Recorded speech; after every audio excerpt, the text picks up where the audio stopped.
ஸ்ரீமதே ராமானுஜாய நமக.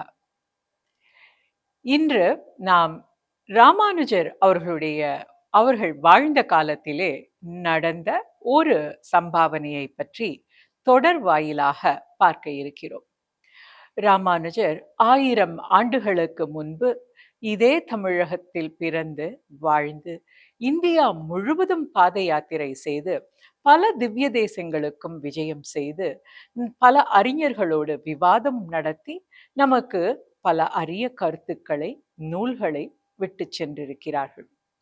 அவர்கள் மேற்கொள்ளாத யாத்திரையே இல்லை என்று சொல்லலாம்.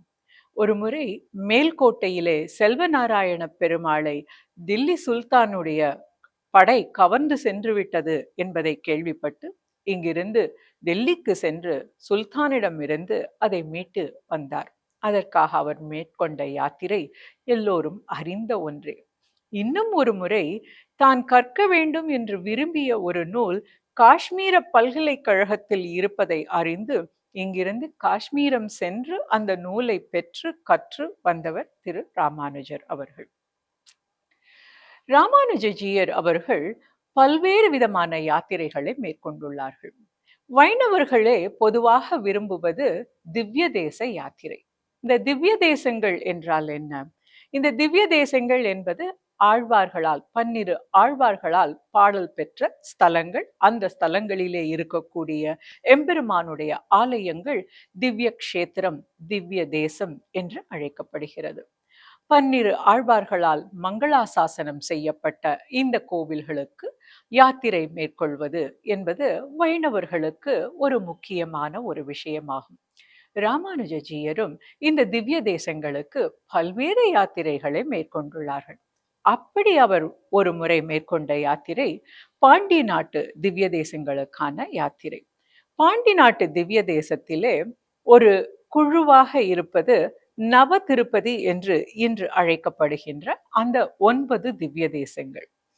இந்த 9 திவ்ய தேசங்களுடைய சிறப்பு என்னன்னா, இது தாமிரபரணியோட ஆற்றங்கரையிலே, தன்பொருணை ஆற்றங்கரையிலே அமைந்திருக்கிறது.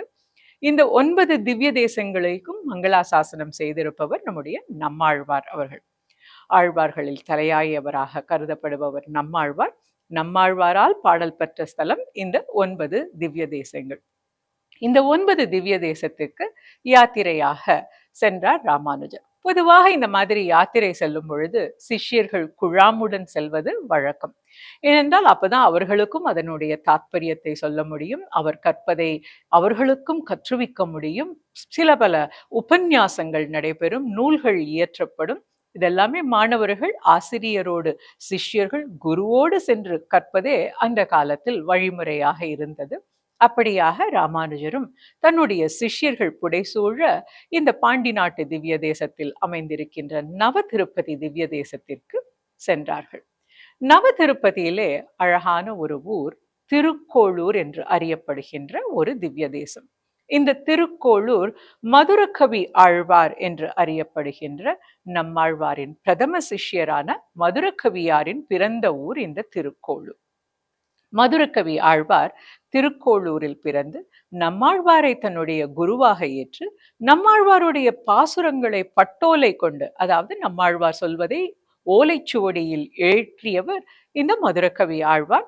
அவர் பிறந்த ஊர் இந்த திருக்கோளூர்.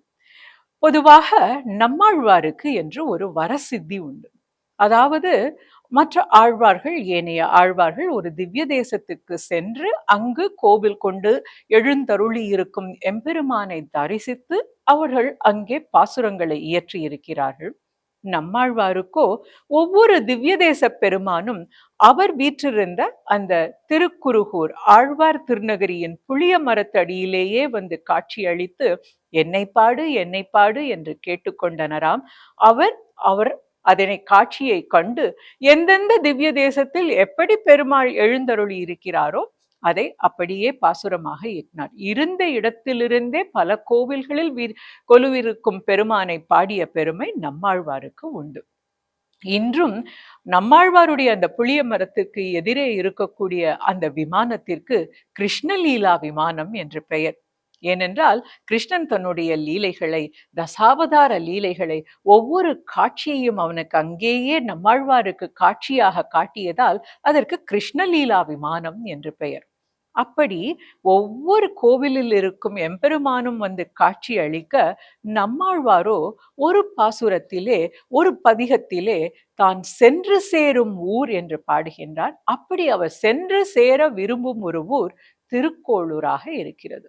அப்படி என்ன பெருமை இதிலே? நம்மாழ்வார் தன்னை தாயாக பாவித்துக் கொண்டு தன்னுடைய பெண்ணுக்கு இந்த வைத்தமாநிதி பெருமாள், அதாவது திருக்கோளூரில் கோவில் கொண்டிருக்கும் அந்த பெருமாள் அரவிந்த லோச்சனன் மீது காதல் ஏற்படுகிறது. அந்த காதல் மயக்கத்திலேயே இருக்கிறாள். எப்படியாவது அவனை அடைந்து விட வேண்டும் என்ற எண்ணத்திலும் இருக்கிறாள். இதனால் தாயாரோ அந்த பெண்ணை எங்கும் போகாமல் பார்த்து கொள்ள வேண்டும் என்று தன் அருகிலேயே இருத்தி பார்த்து கொண்டிருக்கிறாள். அப்படி இருக்க ஒரு இரவு தாயார் உறங்கும் பொழுது அந்த பெண்ணானவள் தாயாரினுடைய பிடியிலிருந்து தன்னை விடுவித்துக் கொண்டு இரவில் இருட்டையும் பொருட்படுத்தாமல் அவள் சென்று கொண்டே இருக்கிறாள். அப்படி அவள் சென்ற ஊர்தான் திருக்கோளூர்.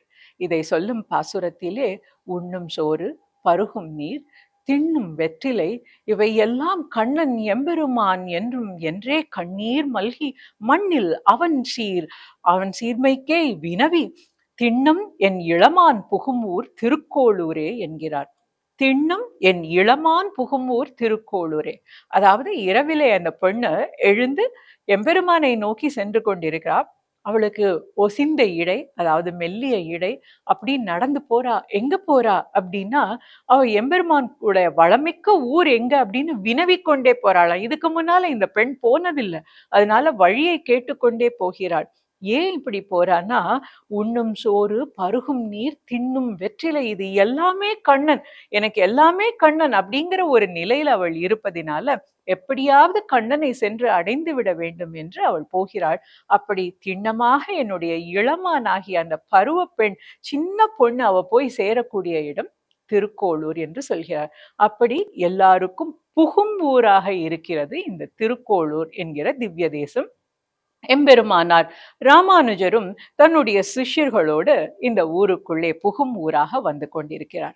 அப்படி அவர் ஊருக்குள்ளே புகும் பொழுது அந்த ஊரிலிருந்து ஒரு பெண்மணி வெளியே கிளம்பி வருகிறார், புறப்பட்டு செல்ல போகிறார். அவரை எதிர்கொண்டு பார்க்கிறார் ராமானுஜர். அவரிடம் வினவுகிறார், அம்மா, எல்லாருக்கும் புகும் ஊராய் இருக்க உனக்கு மட்டும் போகும் ஊராய் இருக்கிறதே என்று கேட்கிறார்.